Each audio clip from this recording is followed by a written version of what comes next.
작은 순간이 한 부부의 30년을 바꾸기도 합니다. 아주 짧은 숨소리 하나, 눈길이 스치는 몇 초, 혹은 말끝이 살짝 떨린 그 찰나가 마음속에 깊이 박혀 오랜 세월의 온기를 흔들어 놓는 순간이 있습니다. 오늘 이야기도 그런 순간에서 시작됩니다. 어느 날 60세의 한 아내는 남편이 거울 앞에 서서 왼쪽 가슴을 천천히 쓰다듬으며 길게 한숨을 내쉬는 모습을 보았습니다. 어디가 아픈 걸까 걱정하며 다가가 묻자 그는 잠시 눈을 피한 뒤 낮은 목소리로 이렇게 말했습니다. 난 또 당신을 실망시킬까봐 두려워. 그 말은 오래된 가구 위에 얹힌 먼지처럼 조용하지만 무겁게 방안을 가라앉혔습니다. 숨이 멎는 듯한 그 짧은 침묵 속에서 두 사람이 수십 년 동안 마주하지 못했던 마음의 균열, 그리고 노년의 자존감이 서서히 무너지는 소리가 들렸습니다. 사실 많은 부부가 비슷한 순간을 지나옵니다. 같은 공간에 누워있지만 손끝이 닿지 않는 밤들, 따뜻한 목소리 대신 점점 늘어나는 침묵, 혹시 내가 더 이상 매력적인 사람이 아닐지도 모른다 하는 두려움이 마음 한구석에 자리 잡는 나날들, 서로에게 잘해주고 싶지만 방법을 모르고, 마음은 여전히 가까운데 몸은 멀어지는 그 복잡한 감정들 말입니다. 때로는 아주 작은 오해 하나가 둘 사이의 다리를 무너뜨리는데 충분합니다.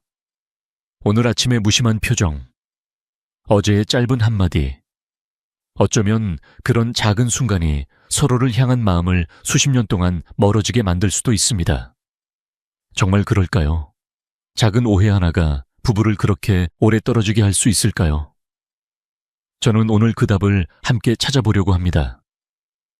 저는 박세훈입니다. 올해로 85세. 의학을 공부한 지는 60년이 넘었습니다. 병원 현장에서, 상담실에서, 때로는 부부가 손을 잡고 찾아오는 조용한 진료실에서 저는 중노년층의 친밀 건강 문제를 3지혜가 넘건 넘게 지켜봐 왔습니다. 단순히 병을 치료하는 것이 아니라 나이가 들어가는 몸이 보내는 신호를 어떻게 읽어야 하는지, 어떤 감정이 어떤 상처를 남기는지, 그리고 어떻게 하면 부부가 다시 가까워질 수 있는지를 이야기해온 사람입니다. 저는 오늘 그동안 누구도 제대로 알려주지 않았던, 하지만 알고 나면 마음이 한결 가벼워지는 중요한 이야기를 드리려고 합니다. 이 영상을 통해 여러분은 3가지를 얻어가실 수 있을 것입니다. 첫째, 중년 이후 몸이 보내는 신호의 진짜 의미, 왜 이 나이에도 반응이 나타나는지, 그 반응이 무엇을 말하는지, 그리고 왜 오해하면 안 되는지에 대해 알게 됩니다. 둘째, 아주 사소해 보이는 한 번의 반응이 어떻게 상대에게 깊은 상처가 되는지, 감정의 메커니즘이 어떻게 작동하는지를 차분히 짚어보겠습니다. 그리고 마지막으로 부부 관계를 회복시키는 가장 중요한 반응의 기술, 즉 말 한마디와 시선 하나가 어떻게 상대의 마음을 다시 열게 하는지, 실천 가능한 방법을 안내해 드리겠습니다. 이제 여러분께 조심스레 질문 하나를 드리고 싶습니다. 혹시 여러분도 상대에게 말하지 못한 두려움이 있으신가요? 그날의 한마디, 그 순간의 표정 때문에 마음이 멀어졌던 경험이 있으신가요? 만약 있다면 오늘 이 시간이 여러분에게 작은 출발점이 되었으면 합니다. 이제 조금 더 깊숙이 우리 몸과 마음이 보내는 신호를 함께 들여다보겠습니다. 몸보다 먼저 무너지는 것은 마음입니다. 우리가 흔히 나이가 들어서 몸이 예전 같지 않다고 말하지만, 진료실에서 제가 가장 자주 보는 것은 몸의 문제가 아니라 마음이 먼저 지쳐버린 모습입니다. 겉으로는 잘 지내는 것처럼 보이지만 속으로는 나는 이제 예전의 나가 아니다. 이 나이에 이런 걸 느끼는 내가 이상한 건 아닐까 하는 두려움이 조용히 쌓여갑니다. 그리고 그 두려움은 어느 순간 부부 사이의 거리감이 되어 나타납니다. 중년 이후에는 남성과 여성 모두 몸 안에서 큰 변화가 일어납니다.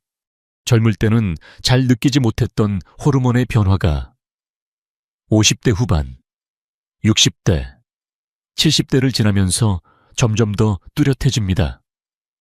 예전에는 조금 서운한 말을 들어도 금방 잊고 넘어갔는데 이제는 마음에 오래 남고 자꾸 되새기게 되는 것도 그 영향입니다. 별것 아닌 말에도 쉽게 상처받고 작은 갈등에도 오래 마음이 흔들리는 이유 중 하나가 바로 이 호르몬의 감소입니다. 몸이 보내는 신호가 달라지면서 감정 역시 예민해질 수밖에 없습니다. 피부도 마찬가지입니다. 나이가 들수록 피부는 얇아지고 예전보다 훨씬 예민해집니다. 팔을 스치는 가벼운 손길, 어깨에 올려진 손 하나에도 느낌이 더 크게 다가옵니다. 그래서 중년 이후의 스킨십은 단순한 습관이 아니라 마음을 안심시키고 서로의 존재를 확인하는 아주 중요한 언어가 됩니다. 그런데 몸이 예민해졌다는 사실을 모르고 무심코 거칠게 대하거나 반대로 아예 아무 접촉도 하지 않다 보면 상대는 이 사람이 나를 더 이상 소중하게 생각하지 않는구나 라고 받아들이게 됩니다. 같은 손길이라도 이 나이에는 그 의미가 2배, 3배 더 크게 느껴진다는 점을 우리는 자주 잊고 삽니다. 체력의 변화 역시 무시할 수 없습니다. 예전 같지 않은 기운, 금방 피로해지는 몸, 회복되는 시간이 길어질수록 많은 분들이 속으로 이런 생각을 하게 됩니다. 이제 나는 옛날처럼 해낼 수 없을 거야. 그 순간부터 자신감은 조금씩 내려가기 시작합니다. 그리고 자신감이 떨어지면 사람은 본능적으로 자신을 보호하려는 마음이 생깁니다. 혹시 실패할까봐, 혹시 실망시키지 않을까봐 아예 시도조차 하지 않거나 먼저 다가가는 대신 한 발 물러나 있게 됩니다. 이 방어 심리가 바로 부부 사이의 거리를 만들기 시작하는 지점입니다. 제가 예전에 만났던 70대 부부 한 쌍이 떠오릅니다. 남편은 74세, 아내는 71세였는데 두 분은 진료실에 들어오는 순간부터 서로에게서 반 걸음씩 떨어져 앉았습니다. 저는 일부러 이렇게 물었습니다. 두 분은 집에서도 이렇게 거리를 두고 앉으시나요? 남편은 멋쩍게 웃으며 말했습니다. 선생님, 괜히 가까이 앉았다가 저는 시작할 용기가 없고 아내는 서운해할까봐 차라리 애초에 안 다가가는 게 속 편하더라고요. 아내는 고개를 숙인 채 조용히 덧붙였습니다. 저는 그냥 이 사람이 저를 더 이상 여자로 안 보는 줄 알았어요. 남편은 실패가 두려워 몸을 멀리했고 아내는 그 모습을 보고 남편이 나를 싫어한다고 오해했습니다. 어느 쪽도 상대를 미워해서 그런 선택을 한 것이 아니었습니다. 오히려 서로를 실망시키고 싶지 않아서, 상처 주고 싶지 않아서 만든 거리였습니다. 하지만 그 마음이 전달되지 않을 때 그 거리는 오해가 되고 상처가 되고 결국엔 우리는 더 이상 예전으로 돌아갈 수 없다는 체념으로 변해버립니다. 같은 집, 같은 침대, 같은 식탁을 나누면서도 마음은 서로 다른 방에 들어가 있는 것 같은 상태. 이것이 제가 늘 보는 중년 이후 부부의 현실입니다. 여기에 더해 우리 세대가 겪어온 가장 큰 어려움이 하나 더 있습니다. 바로 성에 대한 지식의 공백입니다. 지금 60대, 70대, 80대 어르신들이 젊었던 시절에는 누구도 몸의 변화를 친절하게 설명해 주지 않았습니다. 학교에서도 집에서도 심지어 병원에서도 이런 이야기는 쉬쉬하며 넘어가는 경우가 많았습니다. 그래서 나이가 들어서 나타나는 자연스러운 신체 반응들을 많은 분들이 병이라고 오해합니다. 이 나이에 이런 걸 느끼는 내가 이상한 걸까? 내 몸이 망가진 건 아닐까 하고 스스로를 의심합니다. 문제는 이 오해가 혼자만의 생각으로 끝나지 않는다는 점입니다. 어느 날 아내의 몸에서 생긴 변화를 보고 남편이 무심코 내뱉은 한마디. 이상하다. 왜 그래? 나이도 있는데 같은 말이 상대의 마음에 깊은 상처로 꽂힙니다. 남편 입장에서는 그냥 놀라서 툭 튀어나온 말이었을지 모릅니다. 그러나 그 말을 들은 아내는 이렇게 받아들입니다. 나는 더 이상 사랑받을 자격이 없는 사람이다. 그 순간부터 몸의 변화는 단순한 생리 현상이 아니라 마음의 상처와 수치심으로 바뀌어버립니다.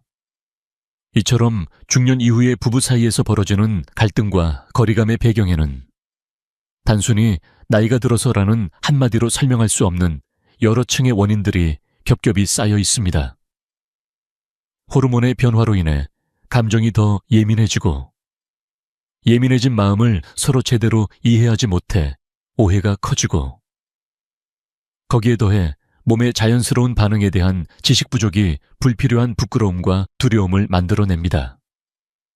결국 문제가 되는 것은 몸 그 자체가 아니라 몸이 변하는 과정을 바라보는 우리의 시선과 그에 대한 대화의 부재입니다. 그래서 제가 늘 드리는 말씀이 있습니다. 치유의 첫 단계는 원인을 정확히 이해하는 것입니다.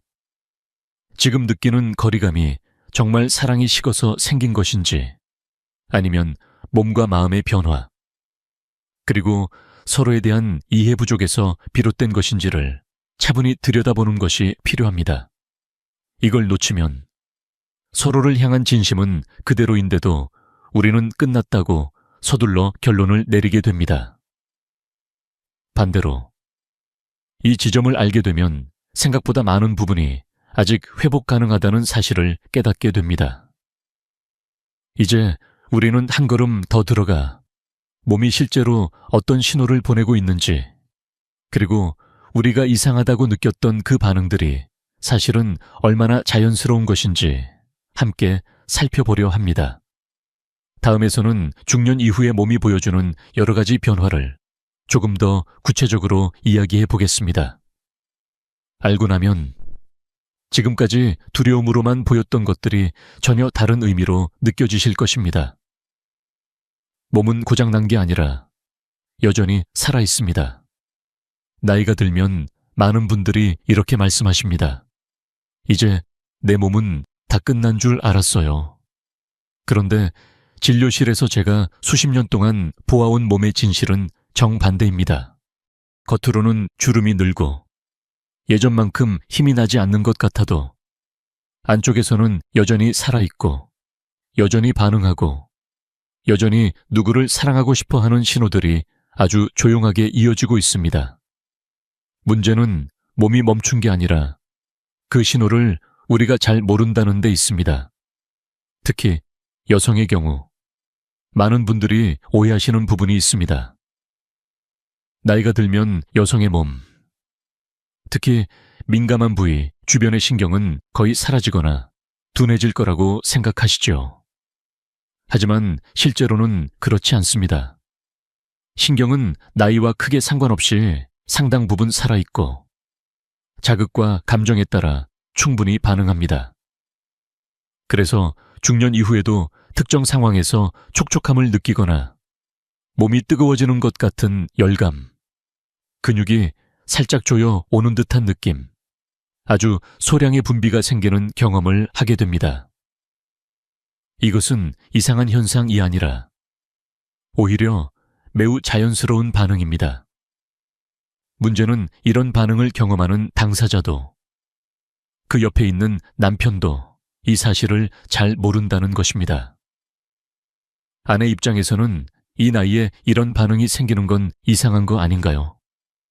혹시 병이 생긴 건가요? 라는 불안이 올라오고 남편은 그런 모습을 보고 당황하여 왜 그래?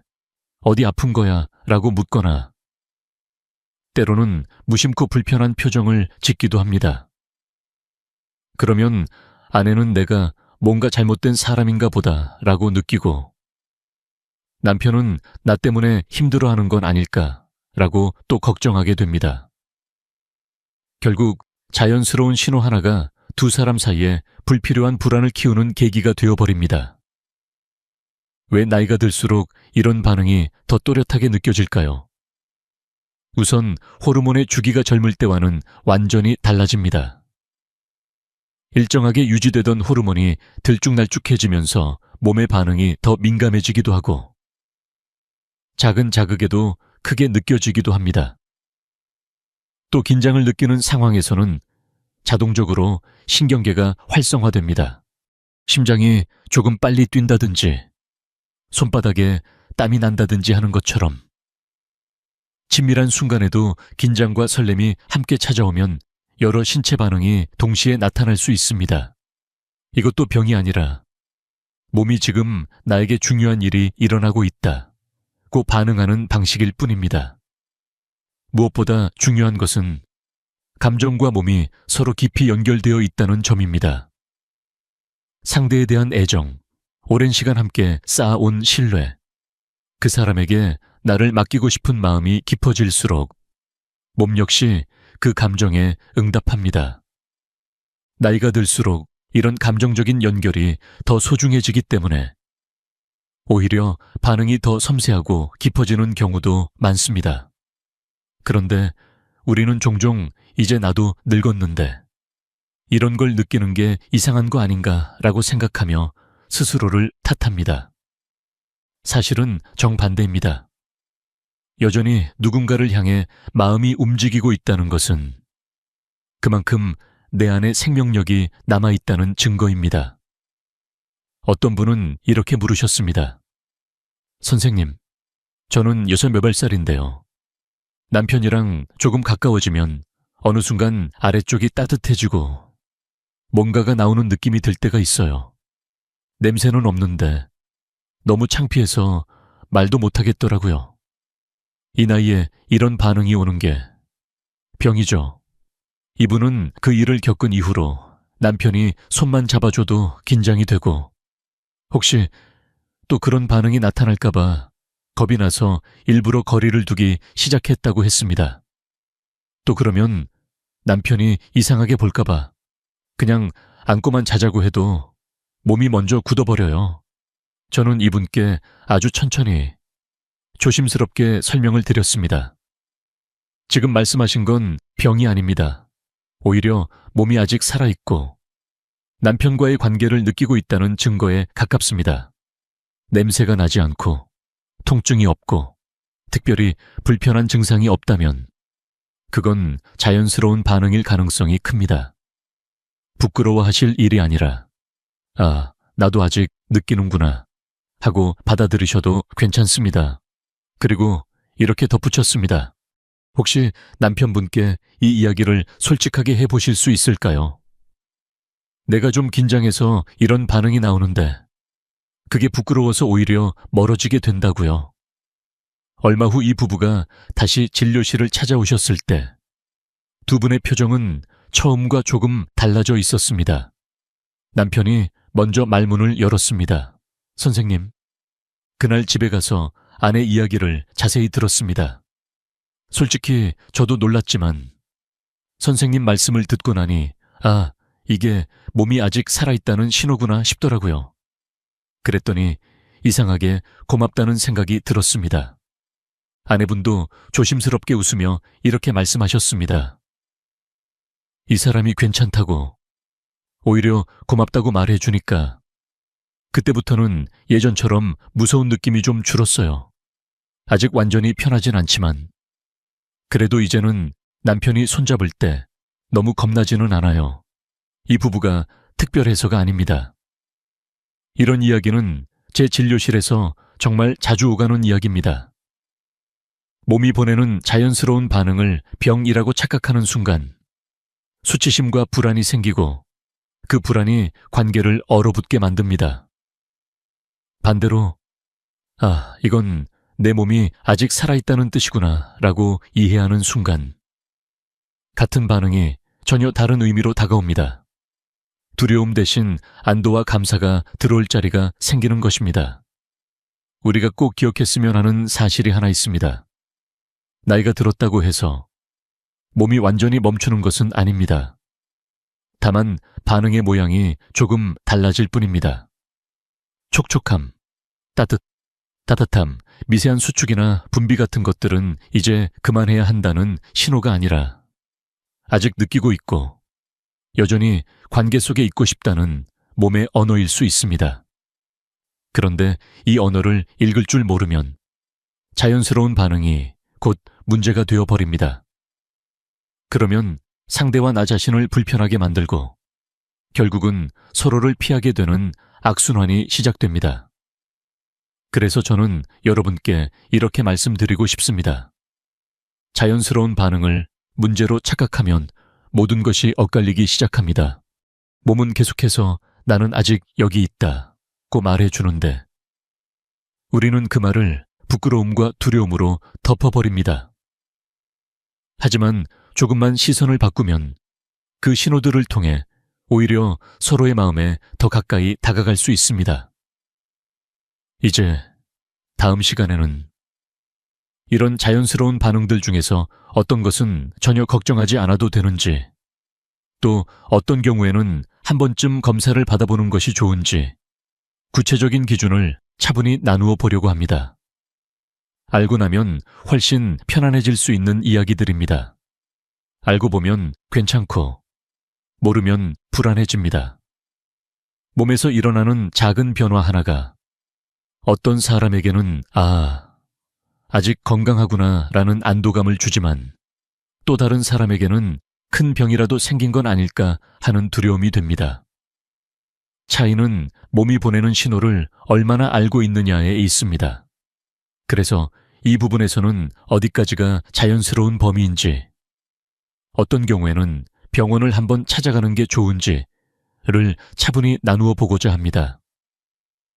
기준을 알고 나면 괜히 겁먹을 일도 줄어들고 정말 점검해야 할 때도 놓치지 않을 수 있습니다. 먼저 걱정하지 않으셔도 되는 신호부터 정리해 보겠습니다.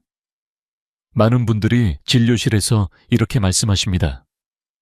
선생님, 어느 순간 약간 촉촉해지는 느낌이 들고 뭔가 미지근한 액체가 잠깐 나오는 것 같아요.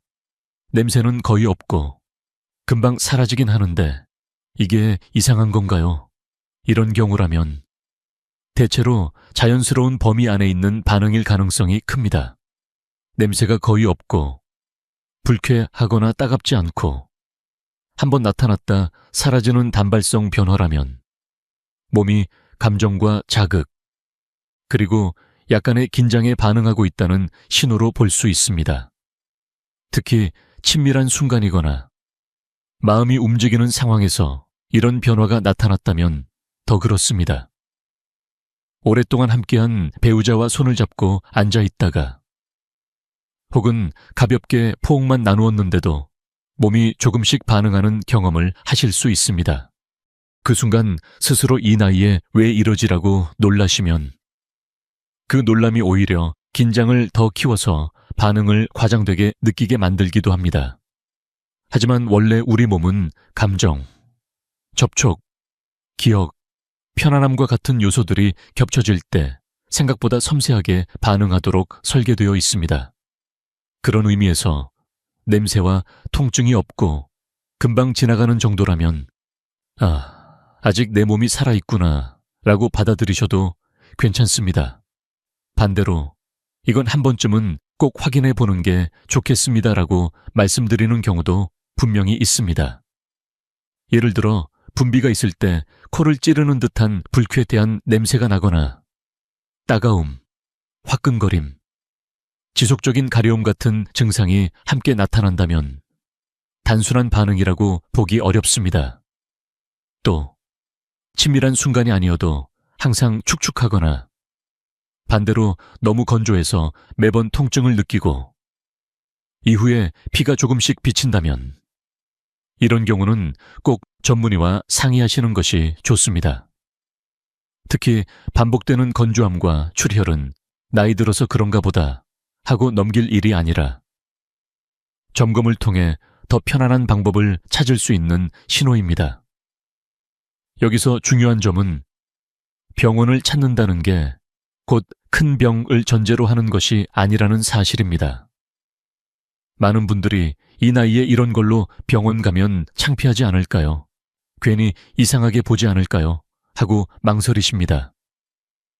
하지만 저는 이렇게 말씀드립니다. 몸이 보내는 신호를 확인해 보는 건 부끄러운 일이 아니라 자신과 배우자를 위한 책임 있는 선택입니다. 조용한 시간에 미리 예약을 잡고 함께 병원에 가보시는 것도 좋습니다. 진료실에서 두 분이 나란히 앉아 계신 모습은 저에게는 언제나 가장 존중받아야 할 장면입니다. 그만큼 용기가 필요한 일이기 때문입니다. 배우자와의 대화도 이때 아주 큰 역할을 합니다. 몸의 변화를 느끼는 당사자는 이미 충분히 불안하고 혼자 부끄러움을 감당하고 있을 가능성이 큽니다.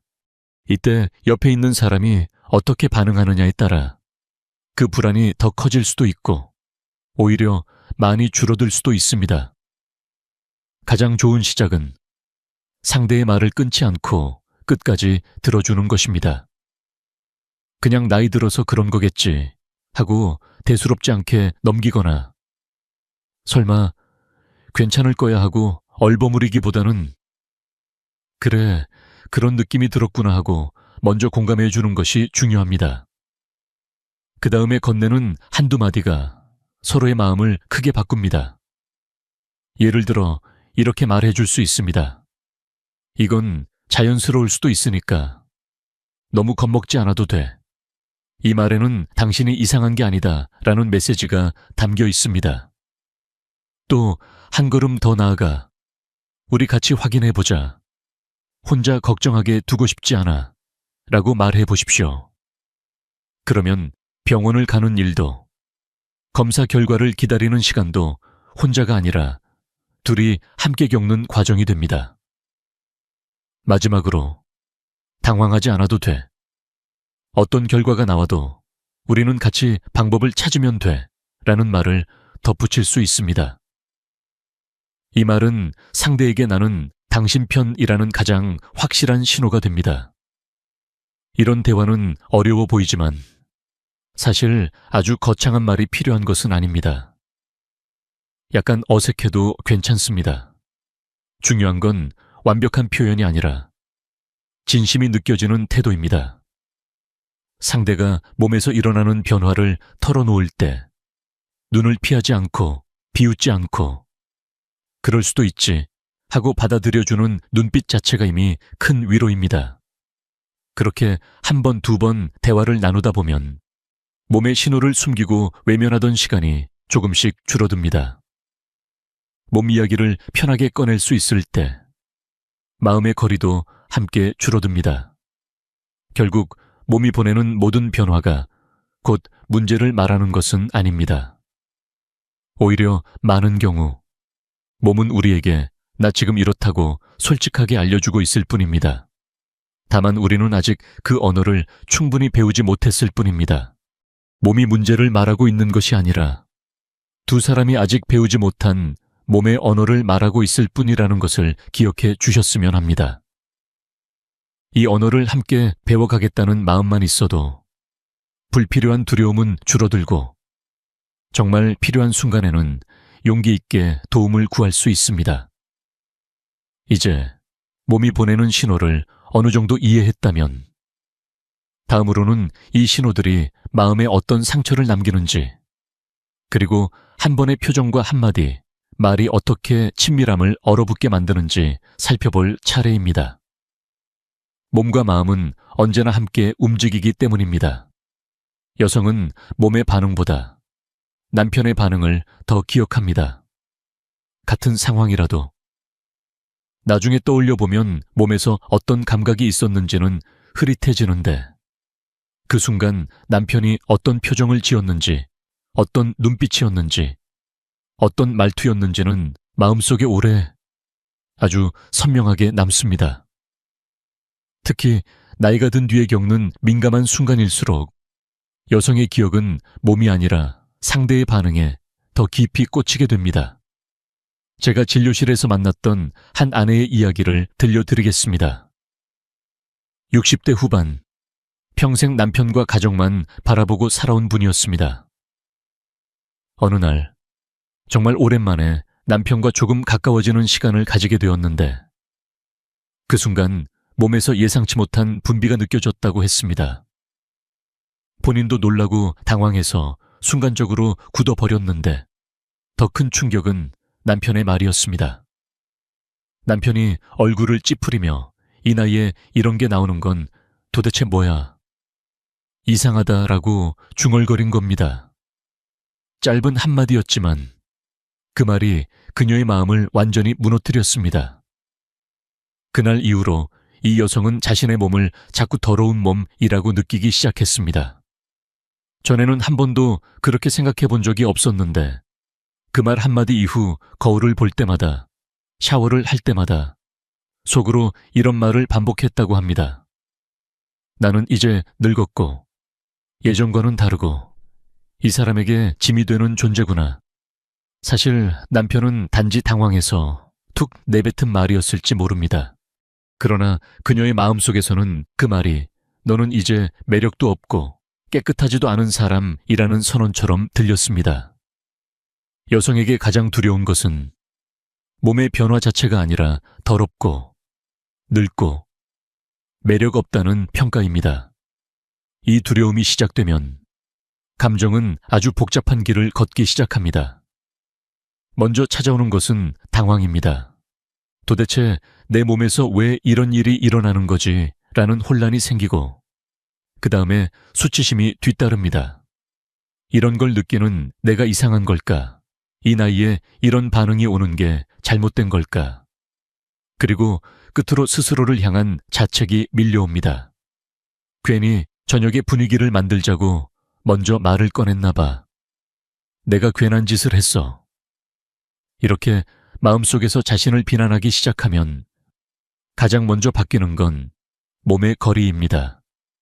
다시는 그런 상황을 만들지 않기 위해 스스로 접촉을 피하고 손길을 피하고 대화를 피하게 됩니다.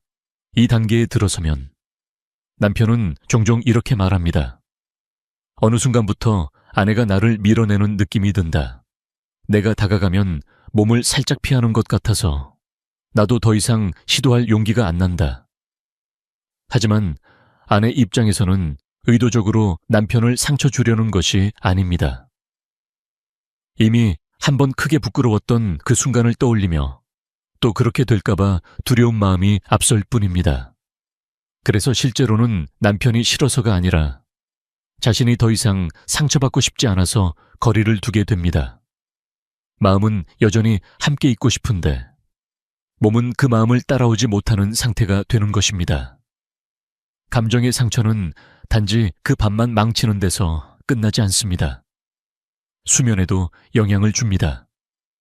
많은 여성들이 그날 이후로 잠이 잘 안 온다. 침대에 누우면 자꾸 그 장면이 떠올라서 뒤척이게 된다. 고 말씀하십니다.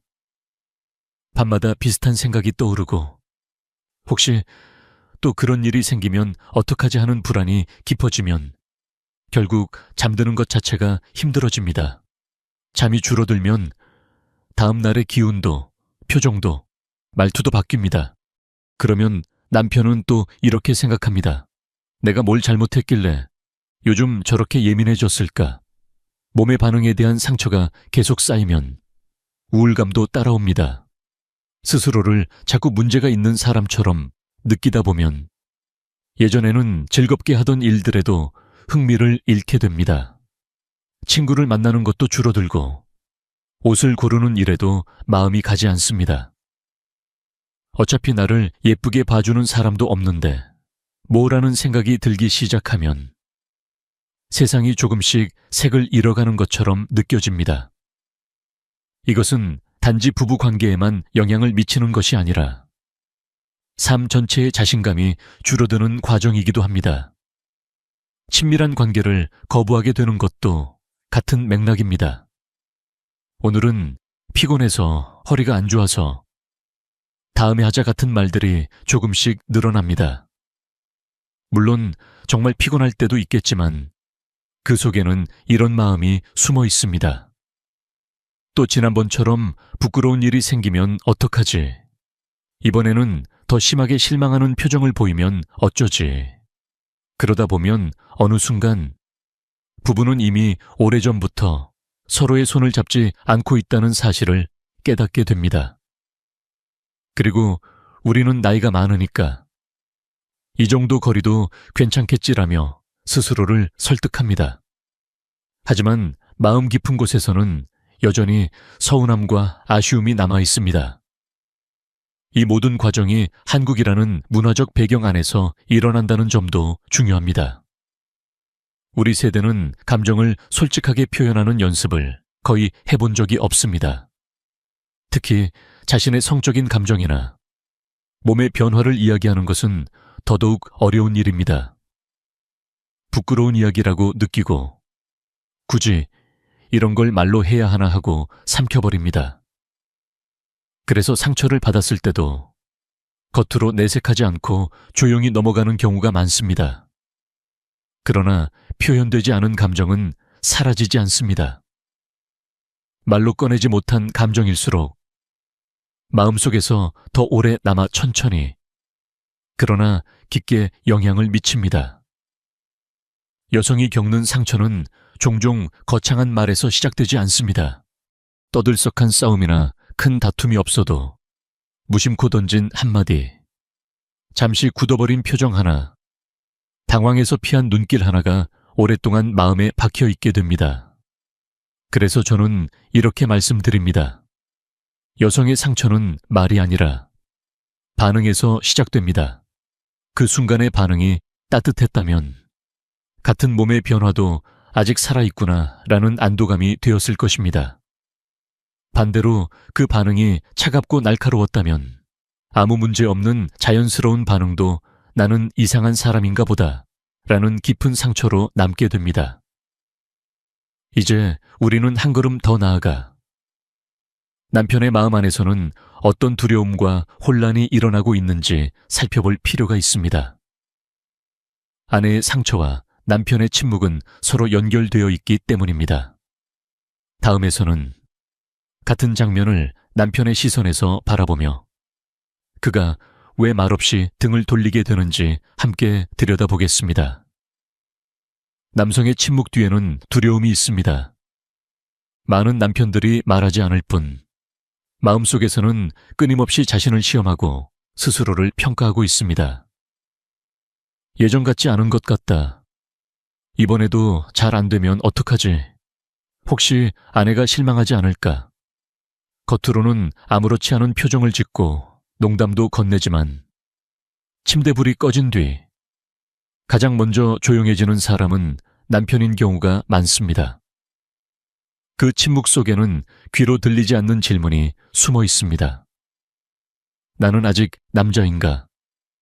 중년이 지나면서 남자들은 자신도 모르게 여러 가지의 상실감을 겪습니다. 직장에서 한 발 물러나게 되고 몸의 힘도 예전 같지 않고 기억력도 조금씩 흐려지면서 내가 점점 작아지고 있다는 느낌을 받습니다. 그런데 그 중에서도 가장 건드리기 어려운 부분이 바로 친밀한 관계와 관련된 자존감입니다. 한 번이라도 뜻대로 되지 않았던 경험이 생기면 그 기억이 머릿속에 깊이 남습니다. 지난번에도 잘 안 됐는데 이번에도 또 그러면 어떡하지? 이 생각이 앞서면서 몸은 더 굳어지고 긴장은 더 심해집니다. 실패에 대한 두려움이 오히려 실패를 반복하게 만드는 악순환이 시작되는 것입니다. 여기에 비교와 기억, 압박이 더해집니다. 젊었을 때의 자신과 지금의 자신을 자꾸 비교합니다. 예전엔 이런 고민을 할 줄 몰랐는데, 그땐 그냥 자연스럽게 됐는데 하는 생각이 들면 지금의 자신이 더 자꾸 초라해 보입니다. TV나 인터넷에서 떠도는 과장된 이야기들, 주변에서 들리는 허풍 섞인 말들도 마음을 무겁게 합니다. 다들 괜찮다는데 왜 나만 이럴까? 혹시 나는 이미 끝난 건 아닐까? 이때 남자는 이런 불안을 거의 말로 꺼내지 못합니다. 남자 자존심이라는 이름 아래 속으로만 삼키고 더 굳게 입을 다물게 됩니다. 그런데 이 침묵이 문제입니다. 남자는 차라리 아무 말도 안 하는 게 덜 민망하겠다고 생각하지만 아내 입장에서는 그 침묵이 이렇게 들립니다. 이 사람은 나에게 관심이 없다. 나와 가까워지고 싶지 않은 거구나. 내가 더 이상 끌리지 않나 보다. 남편은 실패가 두려워 말을 줄이고 시도를 줄이지만 그럴수록 아내가 받는 상처는 더 깊어집니다. 남자는 자신을 지키기 위해 한 발 물러선 것인데 아내는 그 모습에서 거절당했다는 느낌을 받습니다. 같은 장면을 두 사람이 너무 다른 의미로 받아들이는 것이지요. 이렇게 이미 마음속에 두려움이 가득 찬 상태에서 어떤 특별한 순간이 찾아옵니다. 아내의 몸에서 예상하지 못했던 반응이 나타나는 밤, 혹은 본인이 생각한 대로 몸이 따라주지 않는 밤.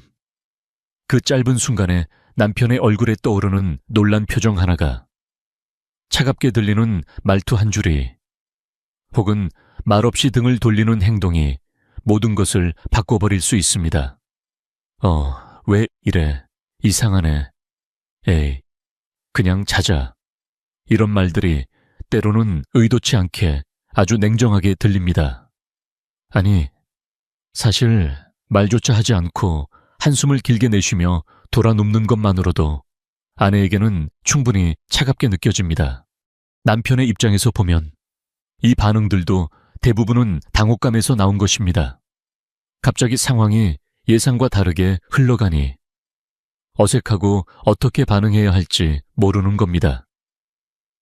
괜히 잘못 말했다가 더 상처 줄까봐 조심하는 마음도 섞여 있습니다.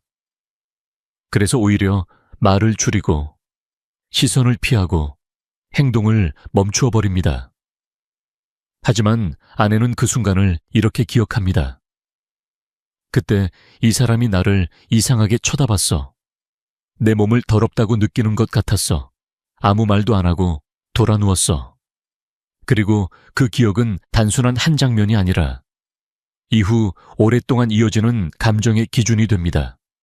그날 이후로 우리는 달라졌다는 말은 대부분 이렇게 시작됩니다. 놀란 표정, 차가운 말투, 회피하는 행동. 이 세 가지는 중년 이후의 부부에게 특히 치명적입니다. 젊었을 때라면 오늘 컨디션이 안 좋았나 보다. 그냥 실수였겠지 하고 넘길 수 있었던 일도 지금은 이제는 안 되는구나. 우리는 끝난 것 같다는 결론으로 이어지기 쉽습니다. 이미 마음이 예민해져 있고 자신에 대한 믿음이 약해져 있기 때문입니다. 그래서 단 한 번의 잘못된 반응이 그동안 몇십 년 동안 쌓아온 친밀함의 토대를 한꺼번에 흔들어 버리기도 합니다. 이 과정에서 남자는 점점 더 조용해집니다. 그때 내가 괜한 말을 했나 보다.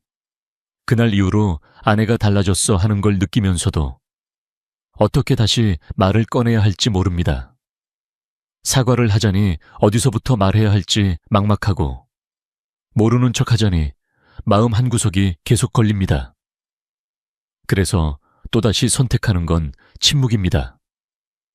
대화의 문을 열면 혹시 더 크게 다칠까봐 그냥 아무 말도 하지 않고 시간만 흘려보내는 겁니다.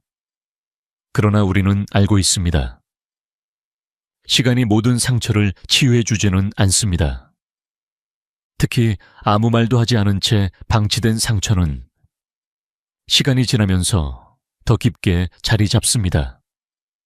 이쯤에서 한 가지 분명히 짚고 넘어가고 싶은 점이 있습니다.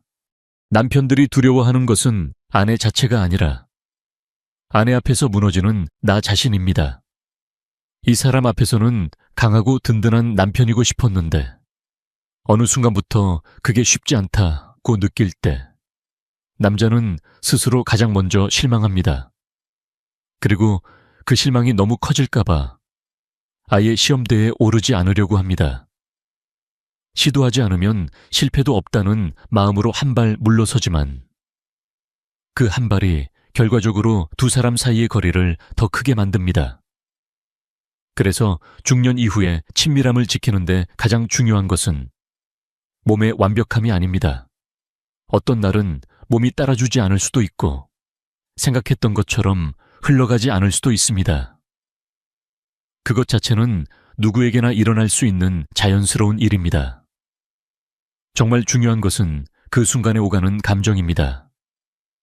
오늘은 조금 아쉽지만 괜찮아, 우리에겐 내일도 있고 다음 주도 있어 라고 웃으며 말할 수 있는 관계인가?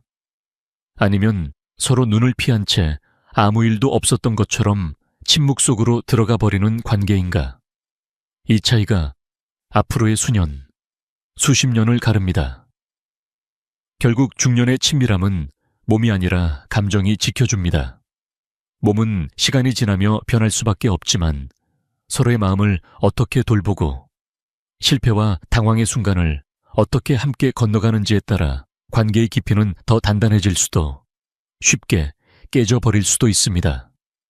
다음으로 우리는 이 민감한 순간들 속에서 어떻게 반응해야 서로의 상처를 줄이고 오히려 마음을 더 가깝게 만들 수 있는지 구체적인 반응의 기술에 대해 함께 살펴보려고 합니다. 지금까지의 이야기가 왜 멀어지는가를 이해하는 시간이었다면 이제부터는 어떻게 다시 가까워질 수 있는가를 배우는 시간이 될 것입니다. 기술보다 먼저 배워야 할 것은 반응입니다. 어떤 방법이 더 오래 가느냐, 어떤 자세가 더 좋으냐보다 훨씬 먼저 필요한 것은 뜻밖의 순간에 우리가 어떤 얼굴을 하고 어떤 목소리로 어떤 태도로 상대를 바라보느냐입니다.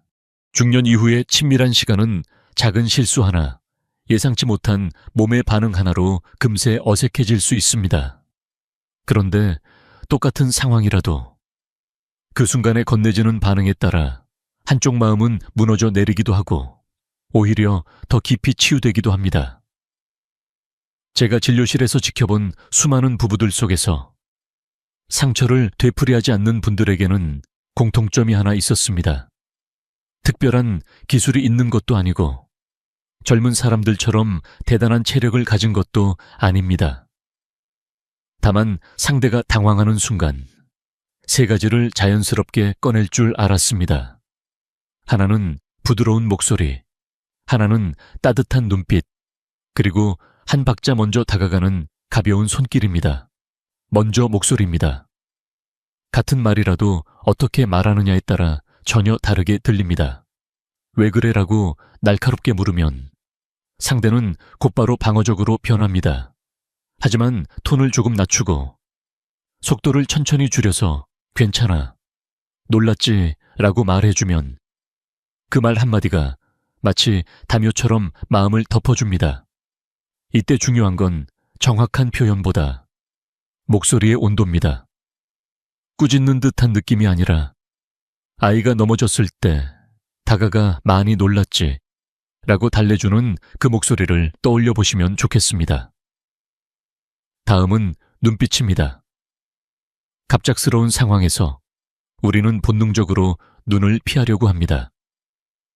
어색함을 숨기고 싶어서 혹은 어디를 봐야 할지 몰라서 시선을 돌리게 되지요. 그런데 이 순간에야말로 조용히 눈을 맞춰주는 것이 큰 힘이 됩니다. 길게 말할 필요도 없습니다. 잠시 눈을 마주치고 나는 지금도 너와 함께 있다는 메시지를 담아 부드럽게 바라봐주는 것만으로도 상대는 혼자가 아니라고 느낍니다. 나를 이상하게 보는 눈이 아니라 그저 있는 그대로의 나를 받아들이는 눈빛, 그게 필요합니다. 그리고 마지막은 손길입니다. 말보다 먼저, 설명보다 먼저 건네지는 가벼운 손터치, 어깨에 올려지는 손, 손등을 살짝 감싸는 손, 허리를 천천히 안아주는 손은 머리보다 먼저 심장을 안정시켜줍니다. 말해봐, 왜 그래라고 다그치기 전에 그냥 조용히 손만 잡아주는 시간이 잠깐이라도 있으면 상대의 숨이 조금씩 가라앉습니다. 그제야 비로소 마음속 이야기를 꺼낼 여유가 생깁니다. 이 세 가지, 부드러운 목소리, 따뜻한 눈빛, 가벼운 손길이 모이면 그 순간은 더 이상 사고가 아니라 함께 넘긴 작은 에피소드가 됩니다.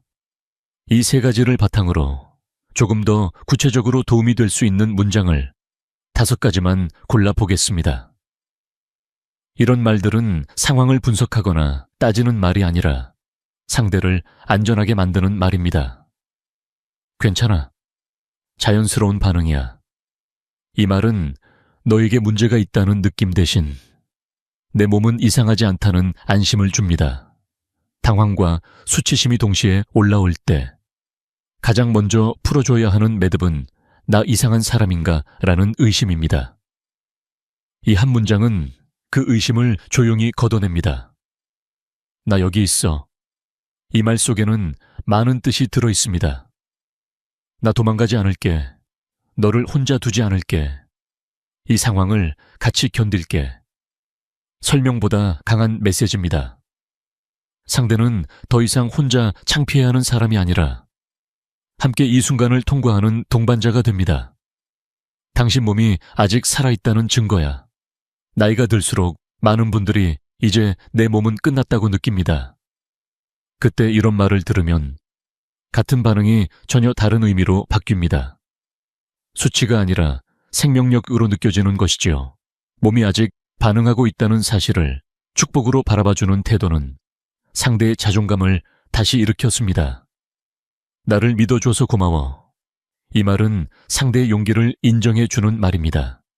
사실 몸의 반응을 드러내 보인다는 건 그만큼 자신을 맡기고 있다는 뜻입니다. 그냥 우연히 그런 거야 라고 무시해버리는 대신 그만큼 나를 믿어줘서 고맙다고 말해주면 부끄러움은 서서히 감사로 바뀝니다. 우리 함께 더 편안한 방법을 찾아보자. 마지막으로 이 말은 미래를 열어줍니다. 다시는 이런 상황 만들지 말자가 아니라 어떻게 하면 둘 다 덜 불편할까? 같이 알아보자 라고 제안하는 것입니다.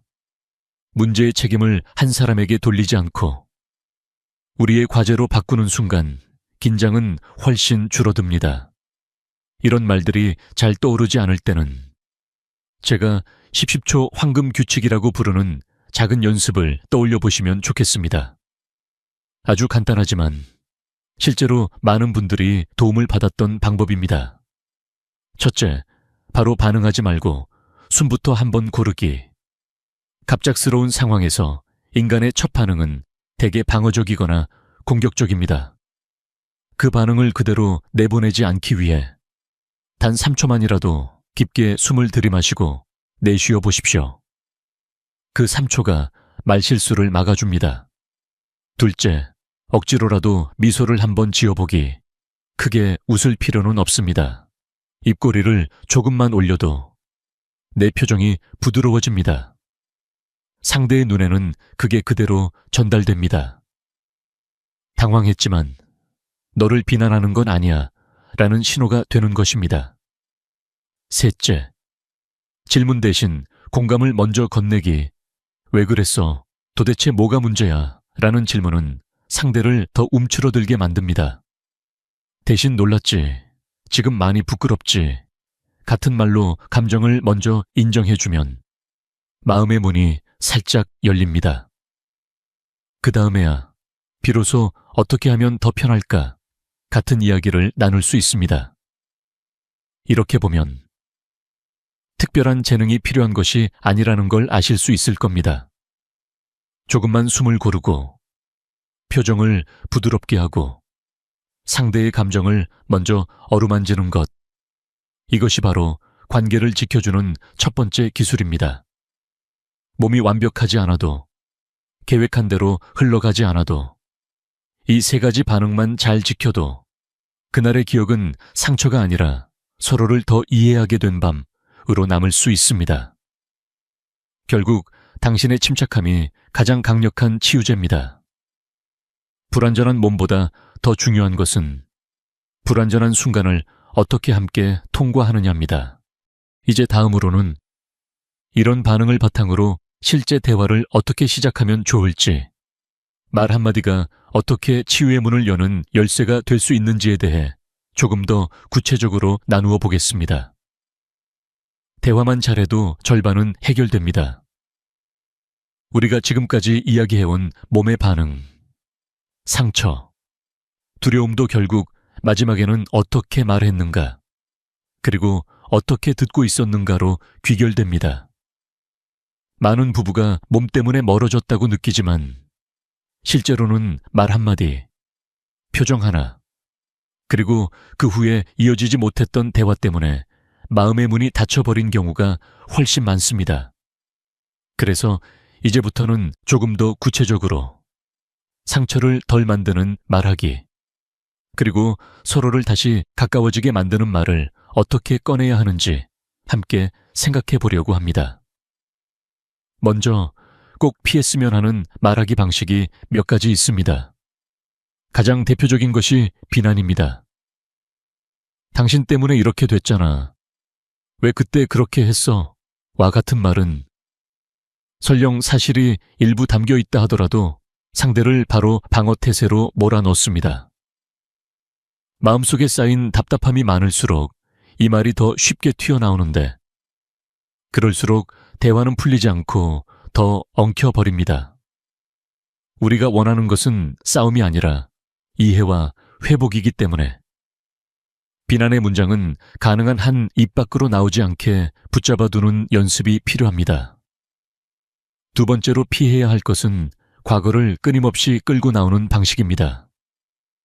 예전에도 그랬잖아. 당신은 항상 그래 라는 말은 그 순간의 문제를 이야기하는 것이 아니라 오랜 세월을 한꺼번에 들춰내는 칼이 됩니다. 과거의 상처는 이미 충분히 아팠고 그때도 제대로 이야기하지 못해서 지금까지 온 경우가 많습니다. 그런 상처들을 근거로 상대를 몰아붙이면 이 사람은 나를 이미 오래전부터 포기하고 있었구나 하는 절망감만 남습니다. 대화는 가능한 한 그날, 그 상황에 머무르도록 하는 것이 좋습니다. 세 번째는 신체 묘사 중심의 표현입니다.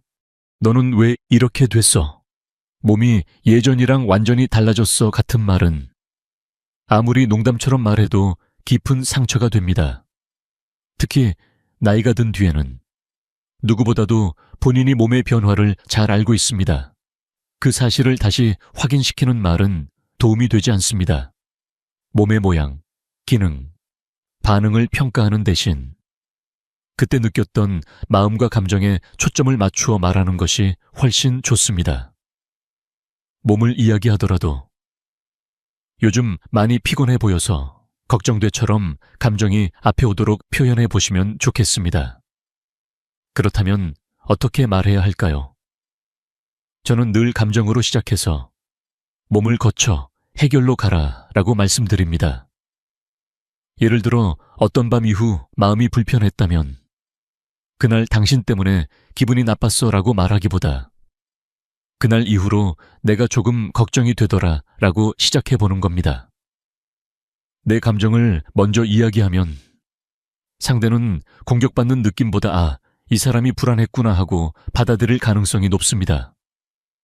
그 다음에야 비로소 그때 내 몸에서 이런 반응이 있었는데 나도 낯설어서 당황했어 라고 몸의 이야기를 덧붙입니다. 마지막으로 앞으로는 우리가 둘 다 덜 불편하려면 어떻게 하면 좋을까? 라고 해결책을 함께 찾자는 제안을 붙이면 대화는 싸움이 아니라 공동 작업이 됩니다. 이런 대화는 조용한 환경에서 할수록 좋습니다. 누가 들을까 신경 쓰이는 자리, TV 소리가 크게 켜져 있는 거실, 스마트폰 알림이 계속 울리는 공간에서는 마음 깊은 이야기가 나오기 어렵습니다. 따뜻한 차 한 잔을 앞에 두고 TV를 끄고 전화기를 뒤로 밀어두고 오늘은 우리 둘 얘기만 하자라고 미리 약속해 보는 것도 좋습니다. 시간은 길 필요가 없습니다. 10분, 15분이면 충분합니다. 다만 그 시간만큼은 서로의 눈을 바라보고 중간에 다른 일로 끊지 않는 것이 중요합니다. 실제로 이런 감정 언어를 통해 20년 넘게 닫혀있던 관계를 회복한 부부도 있습니다. 70대 초반의 부부였는데 두 분은 거의 20년 동안 같은 침대에서 자지만 서로의 몸에 손을 대지 않고 지내셨습니다. 어느 날 아내가 검진을 받으러 왔다가 진료실에서 조심스럽게 이런 말을 꺼냈습니다. 선생님, 사실 저는 이 사람 옆에 누워있는 것만으로도 아직 가슴이 뛰어요. 그런데 20년 동안 이 사람은 한 번도 먼저 다가온 적이 없어요. 저는 그게 제가 싫어진 줄 알았어요. 나중에 남편분과 따로 이야기를 나누었을 때 그는 이렇게 말했습니다. 저도 알고 있습니다. 다만 한 번 실패한 이후로 다시 시도할 용기가 나질 않았어요. 괜히 또 실망시키고 싶지 않아서요. 제가 두 분께 제안한 것은 거창한 해결책이 아니었습니다. 단 한 번 감정 언어로 대화를 해보시라는 것이었습니다. 그날 밤 두 분은 오랫동안 쓰지 않던 식탁을 꺼내 앉아 서로에게 이런 말을 하셨다고 합니다. 아내는 나는 그날 이후로 외로웠어 라고 말했고 남편은 나는 그날 이후로 겁이 났어 라고 답했습니다. 서로를 향한 비난 대신 자신의 감정을 솔직하게 꺼낸 겁니다. 그리고 이어서 그래도 나는 여전히 당신 옆에 있을 때가 가장 편해 라는 말이 오갔고 앞으로는 몸이 아니라 마음부터 천천히 다시 가까워져 보자는 약속을 하셨습니다. 그 후로 이 부부는 일주일에 한 번, 잠들기 전에 10분만이라도 오늘은 어땠는지, 요즘 내 마음은 어떤지를 나누는 시간을 만들었습니다. 처음에는 어색해서 같은 말만 반복했다고 합니다. 그런데 몇 달이 지나자 아내는 이 사람의 표정이 예전보다 훨씬 부드러워졌다고 말했고 남편은 몸이 예전 같지 않아도 지금이 더 가까워진 느낌이 든다고 했습니다. 놀라운 것은 몸의 기능을 크게 바꾸는 치료를 한 것이 아닌데도 둘 사이의 스킨십이 조금씩 자연스럽게 돌아왔다는 점입니다. 마음이 먼저 연결되자 몸은 그 흐름을 따라온 것입니다. 이 사례가 특별한 기적이라서가 아닙니다. 솔직한 감정 언어는 누구나 배울 수 있는 일입니다. 단지 우리가 지금까지 그런 연습을 해본 적이 거의 없을 뿐입니다. 미안해. 대신 나 사실 무서웠어. 왜 그랬어? 대신 그날 이후로 내가 조금 서운했어. 이제 그만하자. 대신 나는 아직도 당신이 좋다. 라고 말해보는 연습. 처음에는 입이 잘 떨어지지 않겠지만 한 번, 두 번 해보면 분명히 달라집니다. 완벽한 문장을 만드는 것이 목표가 아니라 진짜 마음을 내놓는 것이 목표입니다. 그래서 저는 이렇게 말씀드리고 싶습니다. 대화는 기술이 아니라 용기입니다. 말 잘하는 사람이 관계를 지키는 것이 아니라 떨리는 마음을 안고도 한 번 더 솔직해 보겠다고 결심하는 사람이 관계를 지킵니다. 중년 이후에 친밀함을 되살리는 길은 거창한 비법이 아니라 오늘 저녁 단 10분이라도 서로의 감정을 들어줄 준비를 하는 데서 시작됩니다. 이제 우리는 마음과 말의 준비를 어느 정도 마쳤습니다.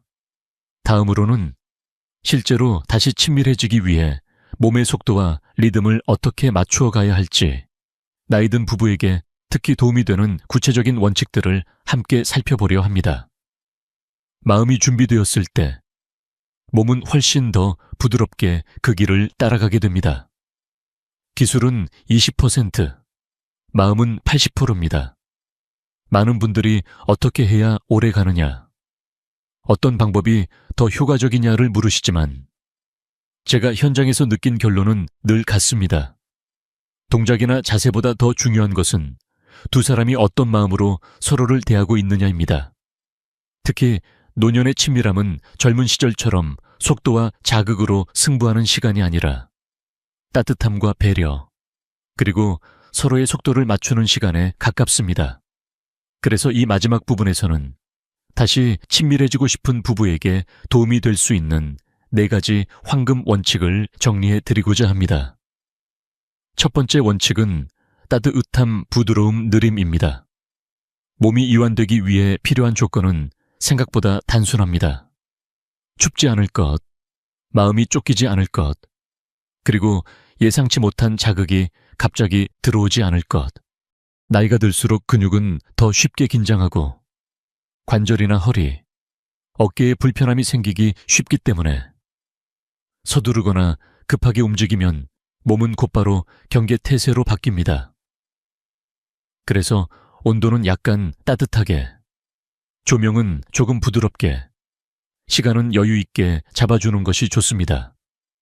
손길도 마찬가지입니다. 바로 깊은 접촉으로 들어가기보다 먼저 손이나 어깨, 등처럼 안전하게 느껴지는 곳부터 천천히 다가가는 것이 중요합니다.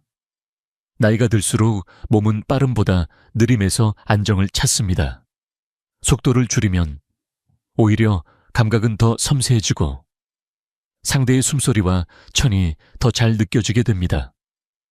두 번째 원칙은 3단계 터치입니다. 저는 종종 이렇게 설명합니다. 첫 번째는 외부 접촉, 두 번째는 가까운 접촉, 세 번째는 깊은 접촉입니다. 외부 접촉이란 손을 잡거나 어깨를 감싸는 것처럼 비교적 부담이 적은 스킨십입니다. 이 단계에서 생기는 감정은 안전감입니다. 이 사람 옆에 있어도 괜찮다. 나는 지금 보호받고 있다는 느낌을 주는 것이 목표입니다. 두 번째 단계인 가까운 접촉에서는 조금 더 몸을 맞대고 서로의 심장 소리나 호흡을 느끼는 시간이 필요합니다. 이때 생기는 감정은 연결감입니다. 단순히 육체적으로 가까운 것이 아니라 마음이 맞닿아 있다는 느낌이 들기 시작합니다. 마지막 단계인 깊은 접촉은 앞에 2단계를 충분히 거친 뒤 서로가 준비되었다고 느낄 때에만 자연스럽게 이어지는 것이 좋습니다. 여기서 중요한 건 어느 단계에서도 상대의 표정을 살피고 몸이 긴장하는지 숨이 가빠지는지를 섬세하게 느끼려는 태도입니다. 속도가 아니라 둘 사이의 합의와 신호가 기준이 되어야 합니다. 세 번째 원칙은 감정 우선, 몸은 그 다음입니다. 몸이 먼저 움직이기 시작하면 마음은 오히려 뒤늦게 따라가며 불안해질 수 있습니다. 그래서 항상 감정이 먼저 준비되었는지 살피는 것이 필요합니다. 방법은 어렵지 않습니다. 먼저 상대의 호흡을 읽어보는 것입니다. 숨이 짧고 빠르게 오가는지 아니면 길고 부드럽게 이어지는지를 살펴보면 긴장 상태인지 어느 정도 알 수 있습니다. 숨이 너무 빨라졌다면 잠시 멈추어 상대의 손을 잡고 함께 몇 번 깊게 숨을 들이마시고 내쉬어 보십시오. 그 몇 번의 호흡이 마음을 가라앉히는 시간을 만들어줍니다. 몸이 보내는 신호도 놓치지 않는 것이 좋습니다. 어깨가 굳어지거나 손이 떨리거나 몸이 뒤로 살짝 물러나는 느낌이 들면 그것은 조금만 천천히 가자는 몸의 말일 수 있습니다. 이때는 더 강하게 다가가는 대신 속도를 줄이고 괜찮아, 우리 천천히 하자 라고 말해주는 것이 필요합니다. 멈춰야 할 순간을 알아보는 것도 용기입니다. 피곤함이 너무 크거나 통증이 느껴지거나 한쪽이 마음 준비가 되지 않았다는 느낌이 강하게 들 때는 그날은 그냥 서로를 안고 잠드는 것만으로도 충분합니다. 오늘은 여기까지 해도 돼 라고 말할 수 있을 때 다음 시간이 더 편안해집니다. 네 번째 원칙은 피해야 할 5가지 실수를 기억하는 것입니다. 첫째, 너무 서두르는 것입니다. 오랜만에 가까워지는 순간일수록 마음이 앞서가서 빨리 무언가 결과를 내고 싶어질 수 있습니다. 그런데 서두름은 거의 항상 긴장을 부릅니다. 둘째, 기술을 과시하려는 태도입니다. 어디서 들은 정보, 젊을 때의 기억을 떠올리며 이번에는 이렇게 해봐야지 하다 보면 정작 옆에 있는 사람의 표정과 감정을 놓치게 됩니다. 친밀함은 보여주는 무대가 아니라 둘이 함께 만드는 공간입니다. 셋째, 대화가 없는 것입니다. 아무 말도 하지 않은 채 상황만 진행되면 한쪽은 마음속에서 여러 가지 추측을 하게 됩니다. 지금 이 사람은 어떤 생각을 하고 있을까? 혹시 나 때문에 불편한 건 아닐까? 이런 불안이 쌓이면 몸도 자연스럽게 긴장합니다. 간단하게라도 지금 괜찮아? 너무 피곤하지 않아? 라고 물어보는 것만으로도 상대의 마음은 훨씬 편해집니다. 넷째, 낯선 반응에 대한 부끄러움입니다. 예상치 못한 몸의 변화가 나타날 때 그것을 웃어넘기거나 이상하다라고 말해버리면 그 순간 이후로는 같은 상황을 만들기 어려워집니다. 대신 놀랐지, 괜찮아, 이럴 수도 있는 거야 라고 받아들여주는 연습이 필요합니다. 마지막으로 과거와 비교하는 태도입니다. 예전에는 안 그랬는데, 젊었을 때는 이랬잖아 라는 말은 지금의 소중한 순간을 스스로 깎아내리는 표현입니다. 우리는 더 이상 30대, 40대의 몸이 아니지만 그렇다고 해서 지금의 시간이 가치가 없다는 뜻은 아닙니다. 오히려 지금의 관계는 그때보다 더 깊고 더 성숙할 수 있습니다. 이 네 가지 원칙을 한 번에 완벽하게 실천할 필요는 없습니다. 오늘은 속도를 조금만 늦춰보는 것, 내일은 손을 잡고 숨을 같이 고르는 것, 어느 날은 예전보다 좋다, 나쁘다가 아니라 지금 이 시간이 고맙다고 말해보는 것, 이렇게 작은 시도로도 관계는 충분히 달라질 수 있습니다. 중요한 것은 서로의 속도를 맞추려는 마음입니다. 한 사람이 끌고 가는 것이 아니라 두 사람이 함께 발걸음을 맞추어 가는 것, 그게 노년의 친밀함입니다.